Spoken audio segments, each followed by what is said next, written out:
Get ready for the biggest sci-fi event of the year, because Westworld is getting a brand new movie adaptation. Deadline reports that David Cope, the legendary writer who adapted Jurassic Park, is back in the game for Warner Bros.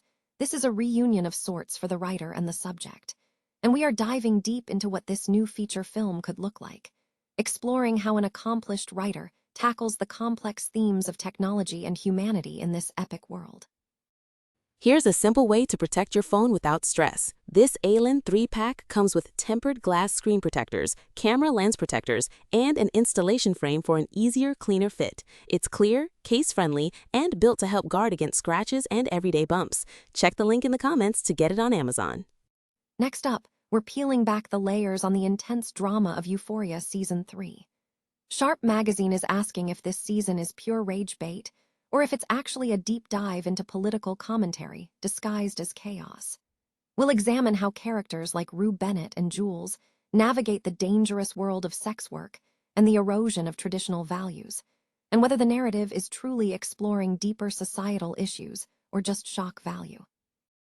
The legal battle continues as the estate of Michael Crichton clashes with HBO Max over derivative works claims in the Pitt.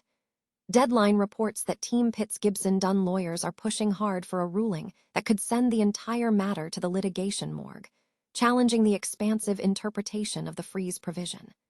We break down the fine print of the Crichton agreement and what this legal fight means for the future of the series. And finally, it is time for your May movie night reset.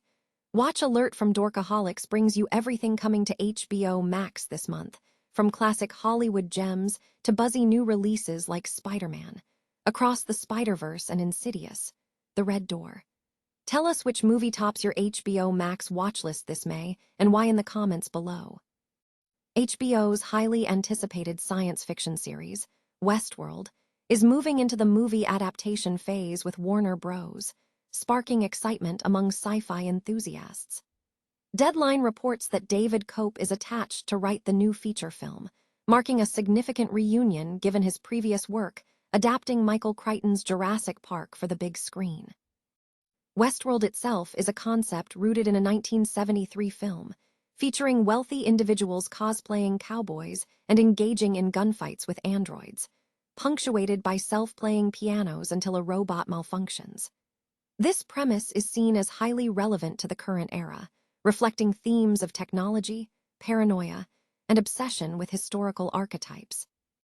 While the concept has seen previous iterations on HBO and has gained visibility on platforms like Tubi, co-creator Lisa Joy has commented on the evolution of the property. Joy believes the rise of AI and technology necessitated the show's transformation, stating that these topics will continue to be explored at new levels in future series, suggesting the material is ripe with possibility. She humorously noted the show's trajectory shifted from science fiction to documentary film.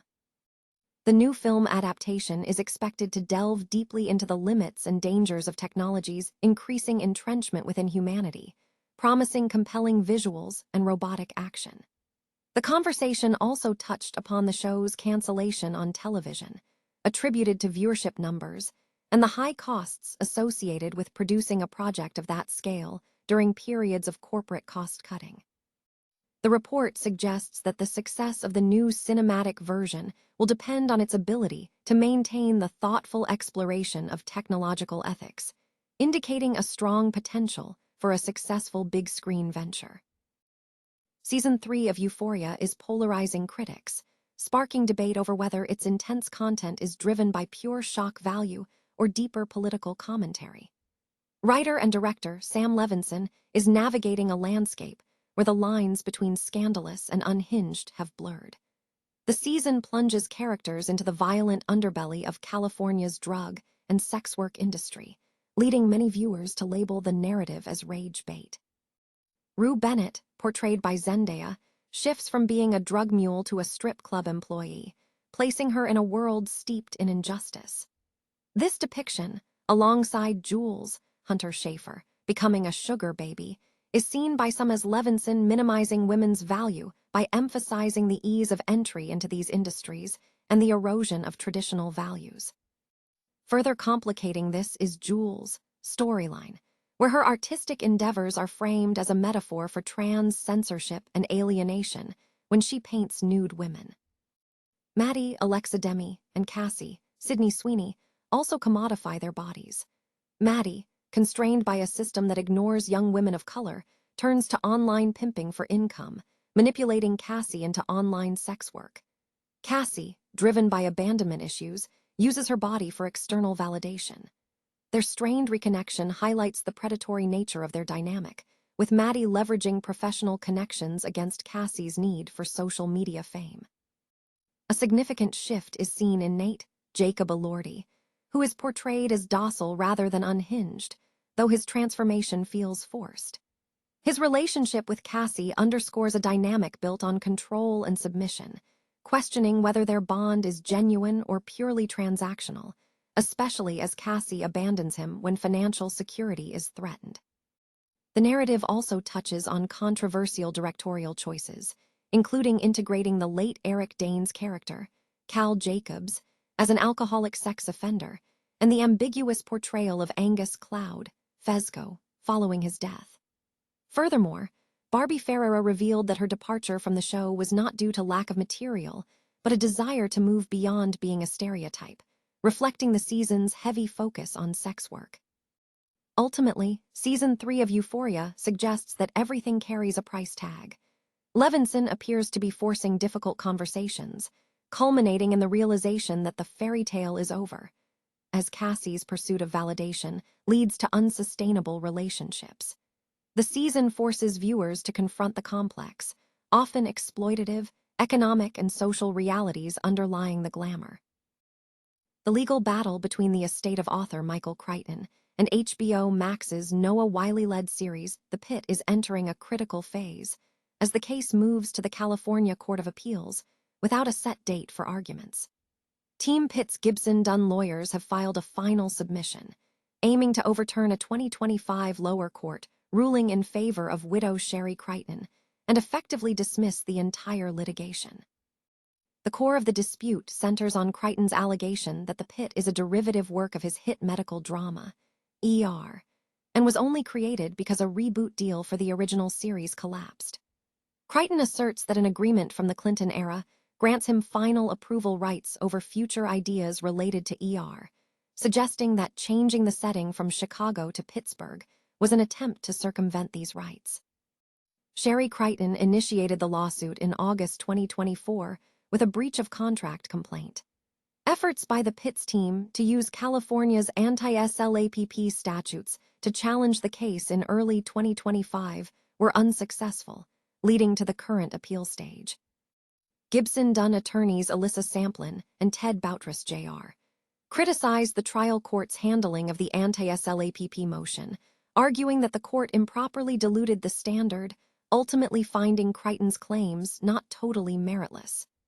They contend that had the correct standard been applied, the defendant's motion would have been granted. In their recent brief, the lawyers argued forcefully that the plaintiff fails to meet their burden of proof regarding the interpretation of the freeze provision in the 1994 Crichton Agreement. They asserted that the contract did not grant Crichton approval rights over all future original ideas, only those relating to publishing relating to ER, not unrelated projects. Despite the ongoing legal action, The Pitt is moving forward with a planned Season 3 debut in January 2027.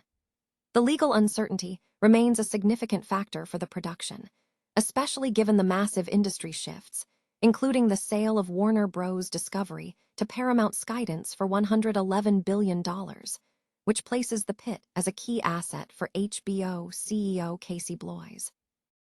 HBO Max is launching a diverse slate of new movies this month, designed to cater to shifting moods and provide viewers with options ranging from comfort watches to cult classics and fresh releases. As routines loosen, the platform is capitalizing on the growing desire for movie nights by offering a curated selection that spans different cinematic eras. This month's programming is characterized by a dynamic mix, allowing audiences to transition seamlessly from classic Hollywood narratives to modern animated sensations and buzzy recent releases, ensuring there is something for every taste. Viewers looking to refresh their watch list are encouraged to explore titles such as Spider-Man, Across the Spider-Verse for action, Crazy Rich Asians for lighter entertainment, or more intense options like Saltburn and Insidious, The Red Door. HBO Max is emphasizing choice, empowering users to build their perfect viewing lineup, whether it's a full weekend marathon or a single perfect film. The platform's strategy this month is focused on providing variety, allowing audiences to dive deep into different cinematic moments based on their immediate mood.